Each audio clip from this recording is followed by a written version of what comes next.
வணக்கம். மேடையில் அமர்ந்திருக்கும் இந்த விழாவின் தலைமை வகிக்கும் திருமதி மெர்சி அவர்களே, முனைவர் மணிகண்டன் ஐயா அவர்களே, பாரதி தமிழ் சங்கத்தின் துணைத் தலைவர் புகழேந்திரன் அவர்களே, சித்ரா அம்மையார் அவர்களே, ஜிவி சார் அவர்களே, இது மட்டும்தான் உட்காந்துட்டு நான் ப்ரிப்பேர் பண்ணேன் வண்டியில் வரும்பொழுது. ஏன்னா ரொம்ப பயமா இருக்கு எனக்கு. உண்மையை சொல்லணும்னா, இந்த நவராத்திரி படத்துல சிவாஜி சொல்வார் இல்லைங்களா, பயந்த சுபாவம் அப்படின்னு. நானும் தஞ்சை மாவட்டத்தை சேர்ந்தவன் தான். தமிழ் மீடியம்ல தான் படித்தேன் கிளாஸ் 10 வரைக்கும். திருக்காட்டுப்பள்ளி அப்படின்னு ஒரு இடம் அங்கே தஞ்சாவூர் மாவட்டத்தில். அங்கே கிளாஸ் 10 வரைக்கும் படிச்சுட்டு 11, 12 வந்து இதில் தஞ்சாவூரில் கல்யாண மேல் லைஃப்லேயே படித்தேன். எனக்கு அங்கே தமிழ் வாத்தியார்கள் நிறைய பேர் இருந்தாங்க. அவங்க இப்போ ஞாபகம் வராங்க எனக்கு. ஒருத்தர் வந்து ரங்கசாமி ஐயங்கார், சாம சதாசிவ ஐயர், அப்புறம் சிவசூரியன் ஒருத்தவங்க, சாவித்திரி அம்மையார், இவங்கெல்லாம் தான். அது முதல்ல அவங்க வரும்பொழுது எனக்கு நல்ல ஞாபகம் இருக்கு. ஒரு ஒப்புவித்தல் போட்டி இருந்துச்சு. கம்பராமாயணத்துலேருந்து ஒரு சின்னதாக ஒன்று ஒப்பிக்கணும் அப்படின்னு சொன்னாங்க. தப்பா இருந்தா மன்னிச்சுக்கணும் ஐயா. அது எப்படின்னா, பராவரும் புதல்வரை பயக்க யாவரும் விராவரும் துயரை விட்டுருதி காண்பரால் உராவரும் புவிக்கலாம் வேதமே என ராமனை பயந்தவர்க்கு இடருண்டோ என்றாள் அப்படின்னு ஒரு சின்னதாக ஒன்று தப்பா சொல்லியிருந்தா மன்னிச்சுக்கணும் நீங்க. ஸோ அதாவது எப்படின்னா, அந்த கூனி வந்து மந்தரை போய் கைகையிட சொல்ற இந்த மாதிரி பரதனுக்கு முடி சுட்ட போறாங்க, அவன் பையன் ராமனுக்கு இல்லாம இருக்குது, இப்படி இருக்கே, நீ தூங்கிட்டு இருக்கே அப்படிங்கும்போது சொல்றா அவன், இந்த உலகத்துல பிள்ளைங்க பிறந்தவங்களை எல்லாமே நம்ம பிள்ளைங்க பிறந்துட்டா நம்ம கஷ்டங்கள்லாம் தீர்ந்துச்சுன்னு சொல்றாங்க. இந்த உலகத்துக்கே வேதமா இருக்கிற ராமனை நான் பிள்ளையா பார்த்திருக்கேன். ஆக்சுவலி அவ பெக்கல, இருந்தாலும் அவன் சொல்றான், நான் எதுக்கு கவலைப்படணும்னு. அதனால மணிகண்டனை மாதிரி ஒருத்தர் இங்க இருக்கும்போது நம்ம தமிழ்ல பேசுறதுக்கு பயப்படவே வேணாம் ஆக்சுவலி. அதனால அவரை பார்க்கறதுக்கும் தாயுள்ள உடையவர், தப்பா பேசினாலும் பெரும்பாலும் அடிக்க மாட்டார் நம்ம. அதனால அந்த ஒரு தைரியத்துல தான் இங்க பேச வந்திருக்கிறேன். ஐயாவை பத்தின சாதனைகள்லாம் பேசணும்னா அது வந்து மாசக்கணக்கில் பேசிட்டு இருக்கலாம். சித்ரா அம்மையார் பேசிட்டாங்க, ஜிவி சார் பேசிட்டாங்க. அதுக்கு நான் பொழிப்புற சொல்லணுங்கிறது இல்லை, ஒரு நேரம் போயிட்டே இருக்கோம்.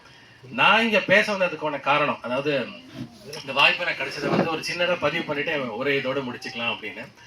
அது ஒரு கொஞ்ச நாளைக்கு முன்னாடி ஒரு பட்டிமன்றம் நடந்துச்சுங்க பாரதி தமிழ் சங்கத்துல. அது வந்து இவங்க தலைப்பு என்னன்னா, இளைஞர்கள் தமிழில் பேசுவதற்கு தயங்குவதற்கு மெயின் காரணம் வந்து சூழ்நிலையே பெற்றோர்களே அப்படின்னு ஒன்று வச்சிருந்தாங்க.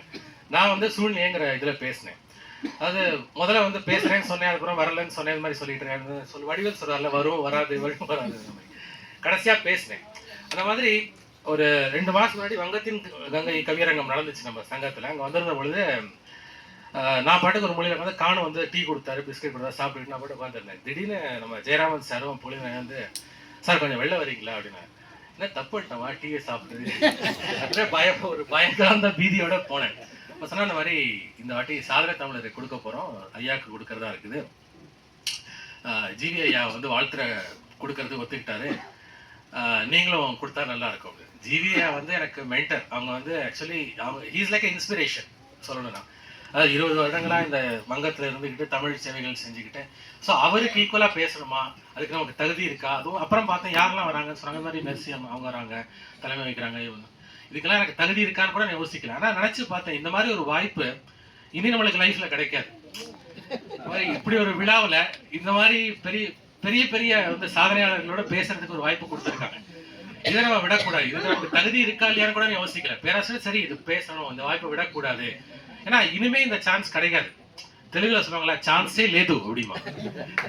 நீங்க நினைப்பீங்க ஏன் தெலுங்குல பேசுறேன், ஏன்னா அந்த சுந்தர தெலுங்கினில் பாட்டு எழுத்துன்னு பாரதியே சொல்லியிருக்காருல்ல, அதனால தெலுங்கு கலந்து விட்டாங்க.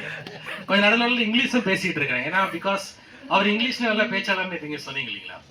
அதனால அதிக நேரம் எடுத்துக்க போறதுன்னா பிள்ளைங்கள்லாம் வெயிட் பண்ணிட்டு இருக்காங்க, அவங்களுக்கு எல்லாமும் அவார்டு கொடுக்கணும். இந்த வாய்ப்பை எனக்கு கொடுத்த பாரதி தமிழ் சங்கத்துக்கு ரொம்ப நன்றி ஐயா. நீங்க நீடூழி வாழணும், இன்னும் நிறைய தமிழ் சேவை செய்யணுங்க ஐயா.